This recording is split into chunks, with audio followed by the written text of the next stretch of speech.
Now, the second focus on the show today is on whether lockdowns and restrictions work in curbing the spread of coronavirus and just why they are needed. While the Delhi government has ruled out any kind of lockdown, even though it's been reporting the highest number of COVID cases among states in India, Ahmedabad has gone in for a night curfew and weekend lockdown.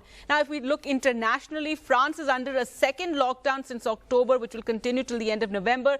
Germany also has several restrictions in place and curfews. Now, in the United States, one of the most populous states, California, is imposing an overnight curfew on most residents as they're trying to head off the surge in COVID cases there. So do these lockdowns and curfews work, or how do they help us in fighting the spread of coronavirus? To talk more about this, we're joined by Dr. Puneet Misra, MD, MPH from the USA, public health expert. And also we are joined by, we have with us just a moment. We have with us Dr. Dhamija as well, Dr. Rajinder Dhamija, who is the head of neurology department at the Lady Hardinge Medical College. Thank you so much, doctors, for joining us. And Dr. Dhamija, you're also a WHO fellow at the National Institute of Epidemiology. So I'd like to start with you about the effectiveness of these lockdowns. You know, it's strange that right now Delhi is seeing the highest number of coronavirus cases surging, but they have absolutely ruled out another lockdown, while Ahmedabad has gone in for this night curfew and weekend lockdown. Yes, Gargi, you're right that the pandemics have behaved in a particular way, and the lockdowns have been since last 100 years in whenever the pandemics have happened, right from the Spanish flu. So the lockdowns do have an effect early, particularly early in the course of pandemics, when we have to build up the infrastructure, and particularly when we don't know the much about the virus or the pathogen. So this time also we had a lockdown, which was extensive lockdown in all over the country, and which helped us to mitigate the virus to some extent and delay the peaks. But as of now, the situation is that the most of the countries having second wave, and we are talking about third wave in Delhi. So this all will happen in multiple waves. This has been a well-known fact. In fact, we have published in June that it will come in multiple waves. The pandemic will behave in a certain way. And Delhi is now the third surge, whether you call it peak or surge.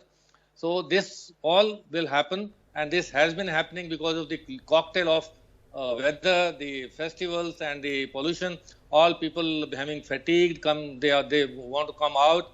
But at the same time, the restriction of movements is not the only answer. The answer lies with us only, with the people only. So that apart from masking, sanitizing, and the social distancing, the fourth dimension of this public health measure is the people's responsibility, that you have to behave, you have to change your behavior, you have to be a responsible citizen, so that you don't affect yourself and you do not spread the infection to the others, to the society. So it's the inherent responsibility of all of us as a member of the society and as a responsible citizen that we should wear masks. And I think the initial steps of enforcing these public health measures and the behavior change is must before we can think of lockdowns.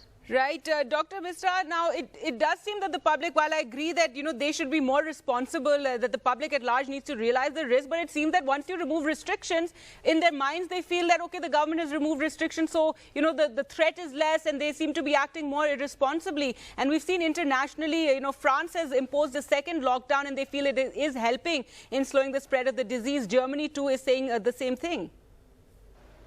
Yes, you know, as my co-panelist, he has already pointed out about the public health measures, and we all know how the disease is spreading. The main mode of spread is from person to person. So the basic aim is how we can reduce the contact. I mean, that's why we say that use the mask and social distancing.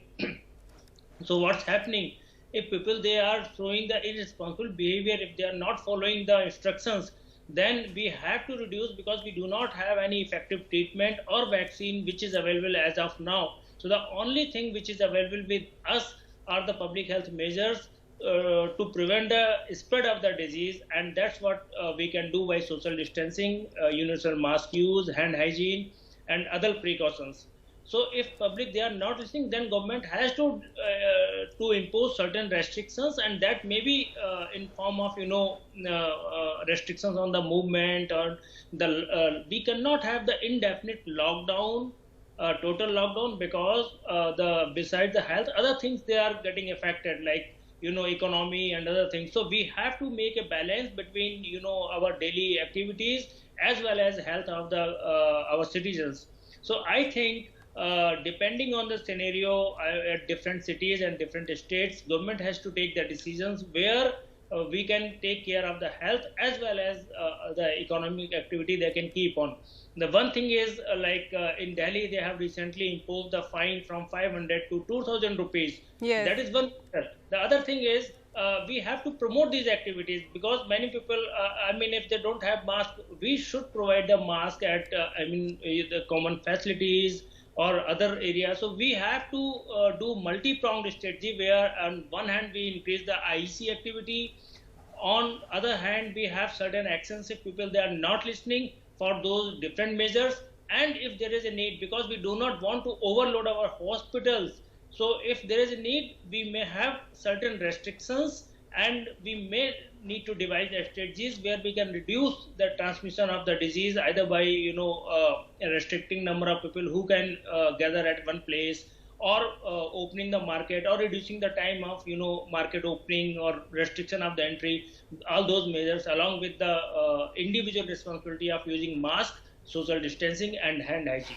Absolutely. It's a very tough call for the administration and states, to balance lives and livelihoods. But in Delhi, this crisis we're seeing, and, the hospitals getting burdened is the big challenge and the worry. Thank you so much, Dr. Puneet Misra and Dr. Rajinder Dhamija, for joining us on this discussion.